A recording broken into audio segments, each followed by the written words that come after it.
30 seconds.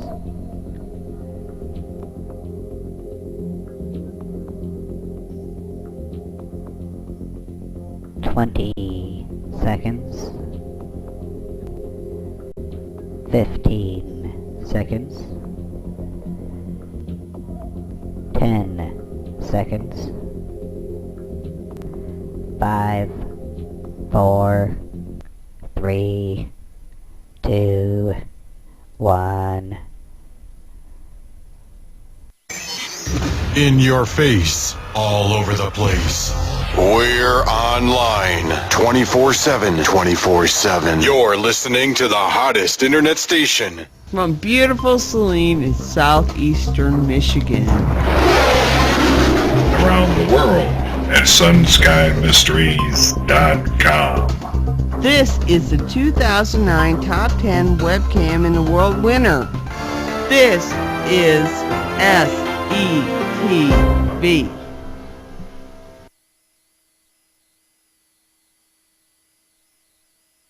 Well, good evening, everybody. Bill Zam here. How's everybody doing? Welcome to a brand new episode of Surrounded by Idiots. And tonight we are well and truly surrounded by idiots.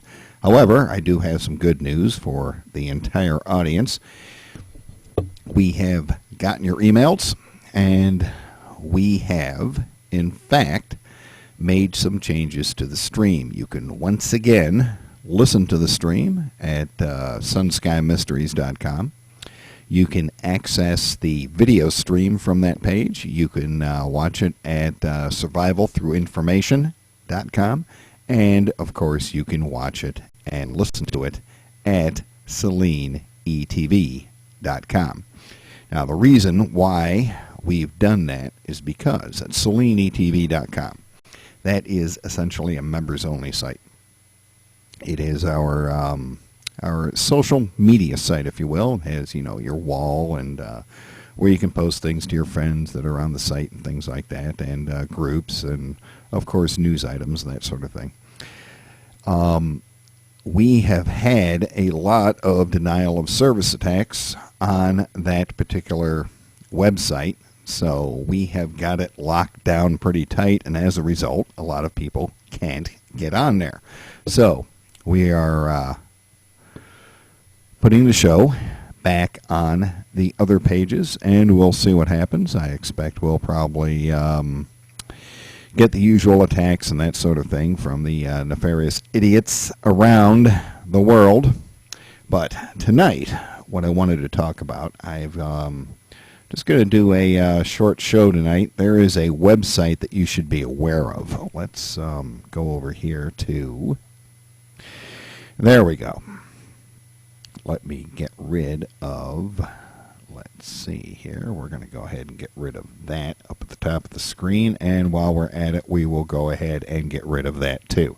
There you go. This website, this is called Global Incident Map.com. That's globalincidentmap.com.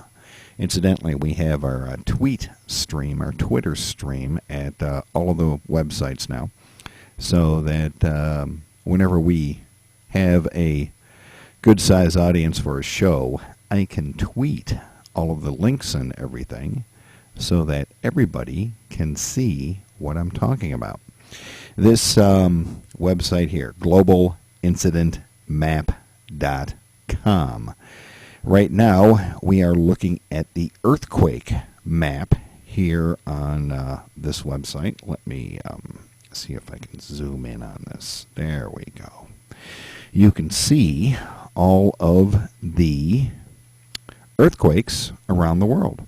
They also have, let me see here, they also have your Amber Alerts, your forest fires map, your disease outbreaks, your terrorism event predictions, your presidential threat map, your border security issues, your gang activity map, your drug interdictions map, your non-terror aviation incidents, your food and medicine incidents, and your human trafficking incidents. That's at Global Incident earthquakemap.com. And you can see it right there. There's your live earthquake map. You can see over here in Nevada and where is that? Northern California. There have been some earthquakes in the very recently. So there you go. You have that. Now over here, off, I believe, the coast of Africa somewhere. You can see there's the map of Africa. There is an island, and somebody sent me some information about this a while back.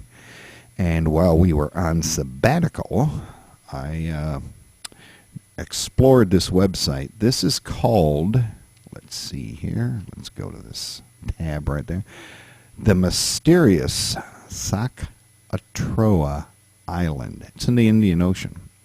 This has been, let's see, strange trees like the dragon blood tree.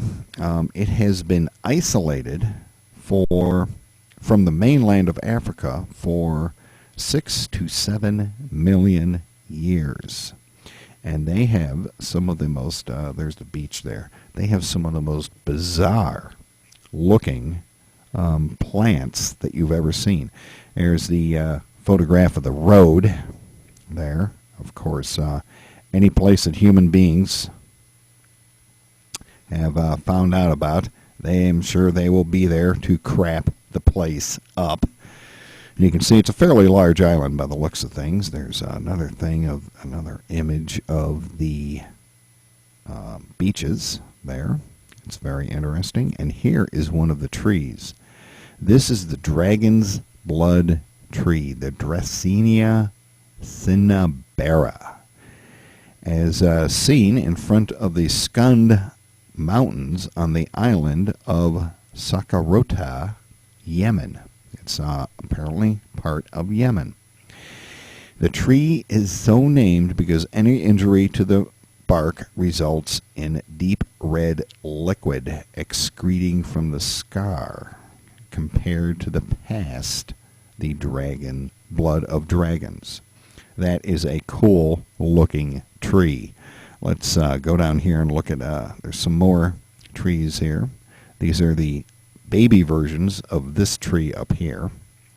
And down here you can see they look like flying saucers or giant mushrooms or something like that. It's very interesting. Those are actually real trees on this island. There's another picture of it there.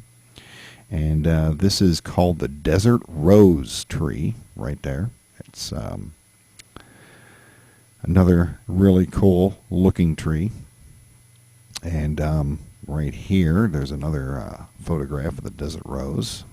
And another photo of the desert rose. Very interesting looking trees. There's another picture of it there. There's some more of them there. And there's a whole forest of desert roses. And there's some more trees there. As you can see, this is a very, very interesting island. And there's one of the folks that apparently took the photos with some, looks like crabs or giant crawfish. There's some pretty big, looks like lobsters, some type of breed of lobster. They look actually like they might be pretty tasty. And there's a view of the ocean there, and there you go. This is this website is called, what is it called? Fun on the Net. Fun on the Net. Let's go back up here so we can publicize their website for them a little bit. And here we are. There we go. Here we go. FunOnTheNet.com. That's FunOnTheNet.com. And the page that you're looking for is the mysterious Socotra Island. So I thought that was interesting, and I thought that'd be good to open up the show with right at the top. You know, there's a little bit of fun before we get into the doom and gloom. And over here at theblaze.com, this week they are talking about the Law of the Sea Treaty, or the Lost Treaty. Let me see here. There we go. There's the website that we were playing before the show started. The United Nations Law of the Sea Treaty Information Center. This is at unlawoftheseatreaty.org. That's unlawoftheseatreaty.org. This is, in fact, a bunch of garbage. So here's what I want you to do.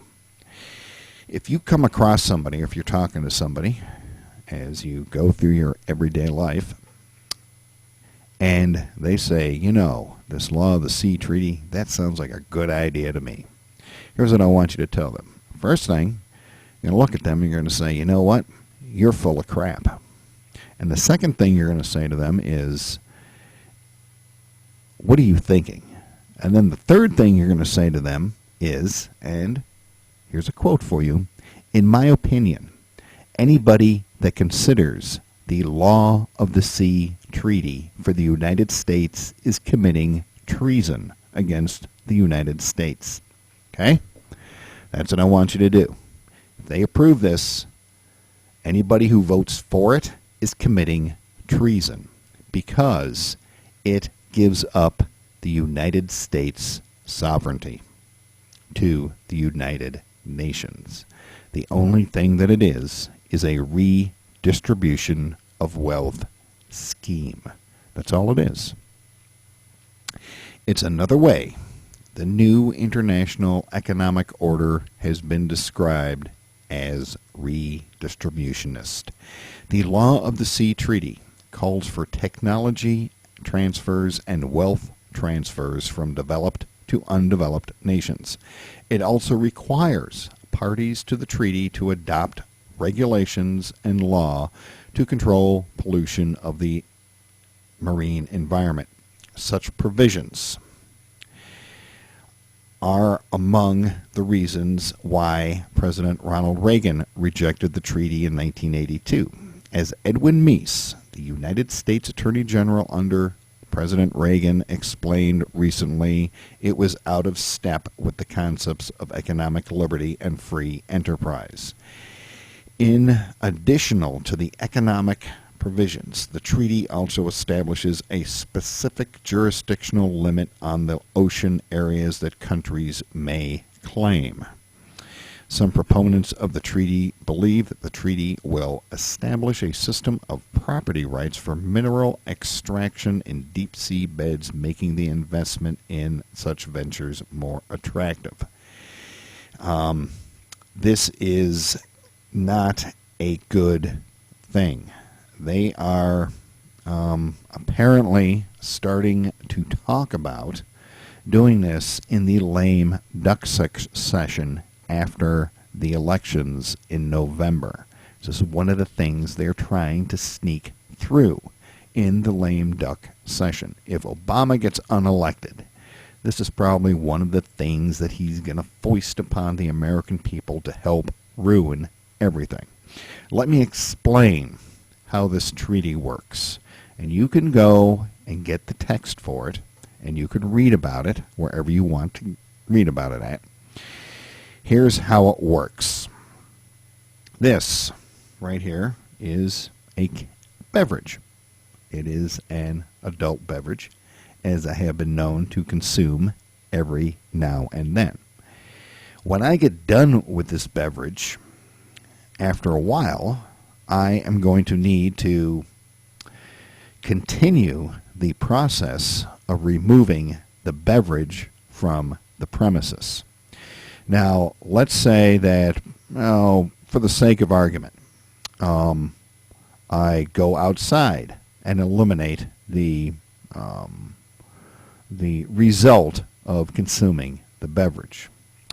That fluid itself runs downhill, and eventually it seeps into the county drain that runs about 100 feet behind our broadcast facilities.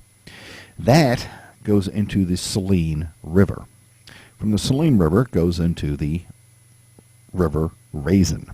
From the River Raisin, it goes into, I believe that would be the River Rouge, and from there it goes into Lake Erie. Lake Erie, of course, empties into the St. Lawrence Seaway, which empties into the Atlantic Ocean, thereby placing my urine under United Nations control.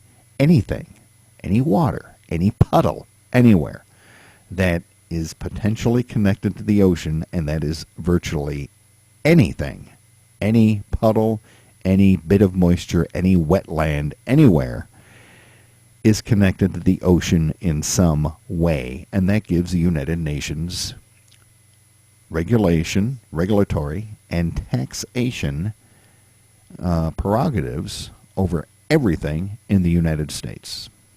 And if that sounds like a good idea to you, then you, in fact, are committing treason against the Republic of the United States of America. Have a nice day. Now, as all of you know, there have been some rather interesting developments in the energy sector. Now, I am sure that you know that before the election, Obama said, you can build a coal-fired plant if you want to, but electric plant if you want to, but we're going to make it so expensive you're going to go bankrupt. In the meantime, China is opening up a new coal-fired power plant every single day of the week. The United States, of course, is closing them down, and that, of course, is going to necessarily mean that your electric rates are going to increase. Well, more than increase, they're going to skyrocket. They're going to go up very high. The idiots over there at the EPA, well, they're under a lot of stress. They're under a lot of stress because they're closing down mines and stuff that people rely on for their income, for their living. And thus, entire towns and cities are being abandoned. It's right here on this webpage, right here. This is also at The Blaze. Painful every step of the way, a top EPA official inadvertently tells the truth about the White House's environmental agenda. Let's listen, shall we? Let's look at the webpage right here. Let's listen to what he has to say.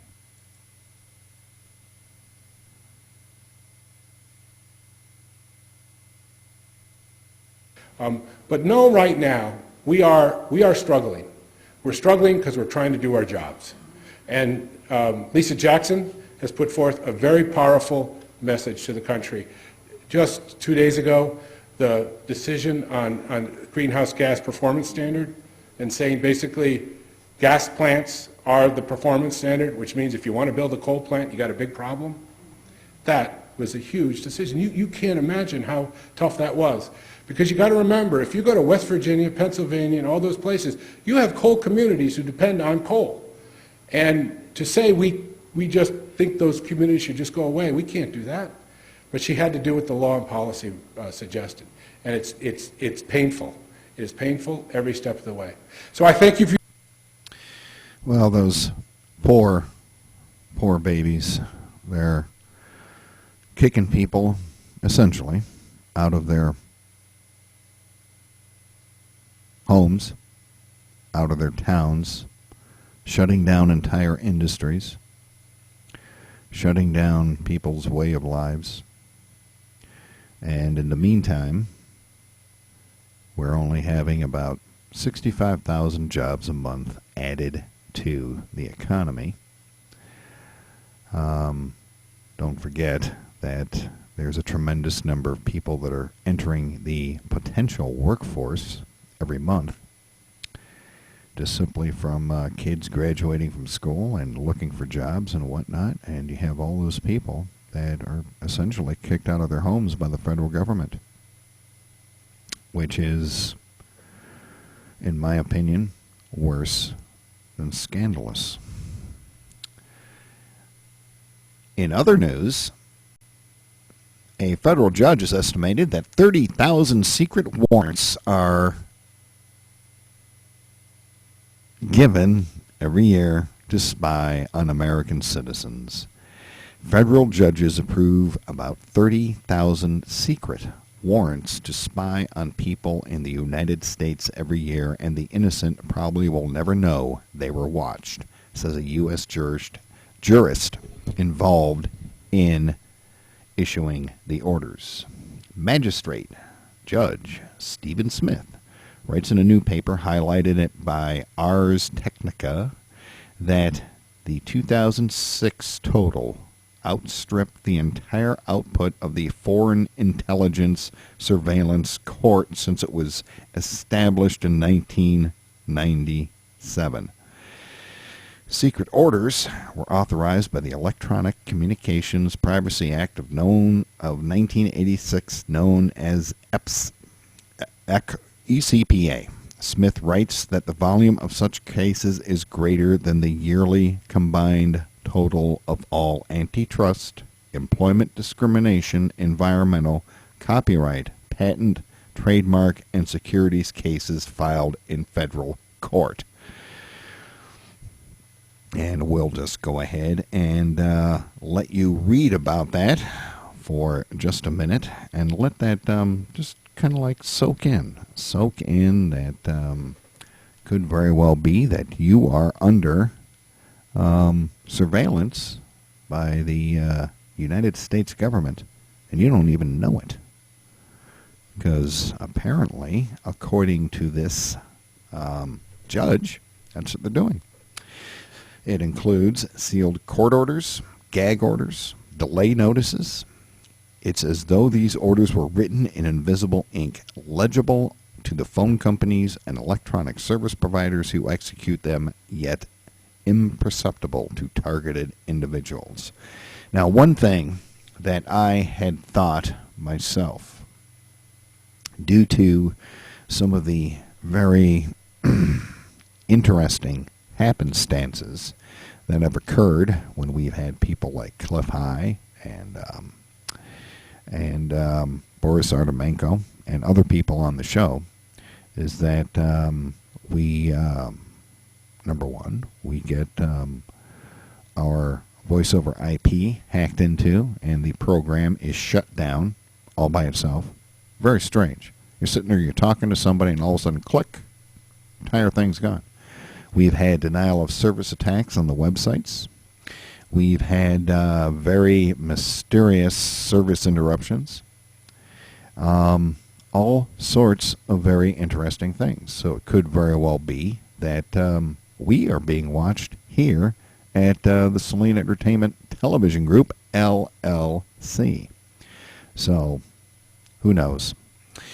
At any rate, that's about it for tonight. Oh, there's another site that you need to get over to. This is extremely interesting. This guy's website is called JimStoneFreelance.com. That's JimStoneFreelance.com. He's a freelance writer. He is an investigative writer. He does investigative writing. He had, let me see here. There is a article by, let me see, a fellow by the name of Vallis, Joe, V-I-A-L-L-S. I'm going to say it's Joe Vallis. He did an article for Jim Stone, apparently, about Fukushima and some other interesting things. And apparently Jim Stone predicted that Mr. Vallis would no longer be with us, and that is true.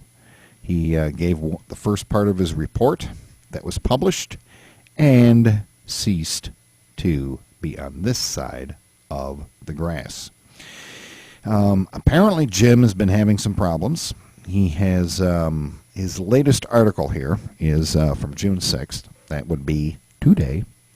Mind control via electronic manipulation. The brain is a computer, and like a computer, it has a clock frequency that all thoughts your existence is centered around. This is a little basic because your brain, in reality, has multiple simultaneous clock frequencies which interact with each other and serve different purposes for biological function.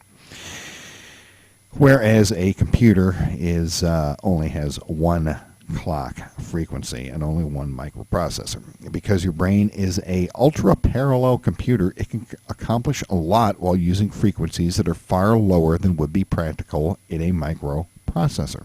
These are called extended low frequency ranges. He goes on to talk about the switch to digital television was unprecedented, rapid, and illegal. And this is right here from the website. I'm reading it right here, as a matter of fact. Let me see. I don't know if you can see that, if that makes it clearer. I'll just go ahead and leave that highlighted while I read it. The switch to digital television was unprecedented, rapid, and illegal. It was a direct violation of long-established standards regulation, which by the book required backwards compatibility with legacy devices. It was illegal because it forced stations to change format, whether they wanted to or not. Television was not the same as computers, where standards can change in a day and be perfectly legal, because television utilized the electromagnetic spectrum, VHF and UHF, and there were long-standing laws in place which clearly stated that there would be no forced changes permitted with regard to how the well-established radio frequency bands were used. If a station under its own free will chose to start broadcasting digitally only, that was up to them.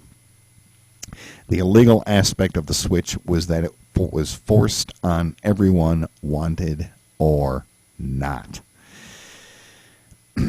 And he goes on to say, for background, I suggest you read a brilliant article by Joe Vallis that is preserved on this site. That is JimStoneFreelance.com. JimStoneFreelance.com. Vallis believed that they would manipulate public response by getting the correct color flicker at random places on the screen, and he died before they forced the switch to digital television. As it turned out, in reality, that is not entirely how they are doing it. And this is probably going to get me either banned from YouTube or attacked once again. Vallis believed that they would manipulate public response by getting the correct color flicker at random places on the television screen, and he died before they forced a switch to digital television. As it turned out in reality, that is not entirely how they are doing it. Instead, if you look closely at any mid-tone area on the screen, an area that is not totally white or totally black, and this will move around the screen depending upon the scene, you will notice a snow effect, which on average makes a perfect picture. But the picture itself, in reality, is in fact a subtly modulated snowstorm where the snow always takes upon itself the color of whatever the image is supposed to be in that spot. Gray areas are by far the best place to look for this. The snow will be moving and modulating and circling at the frequency that triggers whatever feeling they want you to have for whatever is on the screen.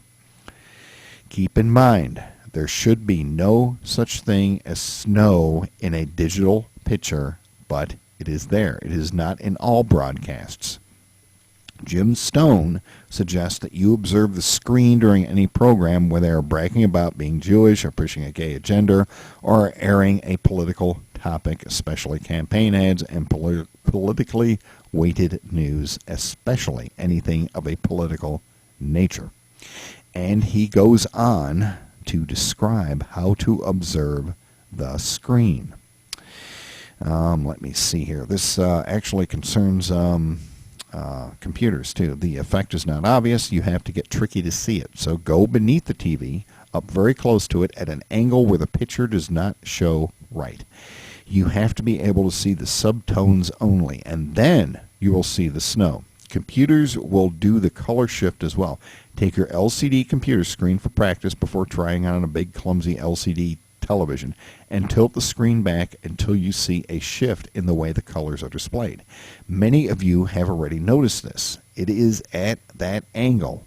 You have to look at the TV from below and not the side. This will not work on a plasma TV, but on an LCD TV, you will see what I'm talking about. Windows 7 will also create and modulate a similar snow and computer screens, even in a still picture or desktop image. This is something new. I have always had the latest and greatest computers, and this weird effect only showed up with Windows 7. It is creepy. He goes on to say that you can capture it with the newer digital cameras capable of taking high frame rate video and other things. He also has an article here about something fishy going on with the cell towers, and that is also very interesting. I have found that Jim Stone's articles are extremely interesting. Now, of course, because we are both human beings, he's a human being and I am a human being, we always have differing opinions with other humans. And I don't agree with absolutely everything that he says, but the guy is an excellent researcher and journalist. I don't know who Jim Stone is. I've never met the man. I've never talked to him. But I would certainly like to get Jim Stone on this show and talk to him about some of these things. At any rate, that's about it for tonight. Hopefully I've been recording this. I know I've been recording the audio. And let me see here. Yes, I have been recording the audio. And as such, that's about it for tonight. Tomorrow night, of course, we will be covering some more interesting events and articles. I didn't have a lot of time to prepare for the show tonight, as you can probably tell, because I've been kind of wandering around all over the place subject-wise, but these are some things that you need to pay attention to in the world around you. This EPA stuff, the Treaty of the Sea especially, this traitorous effort to have it passed as a law of the United States, as a treaty that the United States is bound to, is absolutely beyond the pale. This goes beyond Agenda 21, folks. Far beyond Agenda 21. I believe, well, I'm not going to say anything about it tonight, because otherwise I'll be talking about it for a couple hours. But this Agenda 21 stuff and this Treaty of the Seas stuff, it's all part of the end game that they are playing. And I suppose at some point we should talk about that, but I need to do a lot more research. We also have a guest coming up in a couple of weeks. As soon as we get that pinned down, we will give you the news about that. But if you would like to chat with us during the show, you can go to any one of the websites, SeleniTV.com, SunSkyMysteries.com, SurvivalThroughInformation.com, or any of the websites that we have. So until tomorrow night, my name is Bill Zam. Thank you for showing up. We certainly appreciate it, and we will talk to everybody later. Have a good night.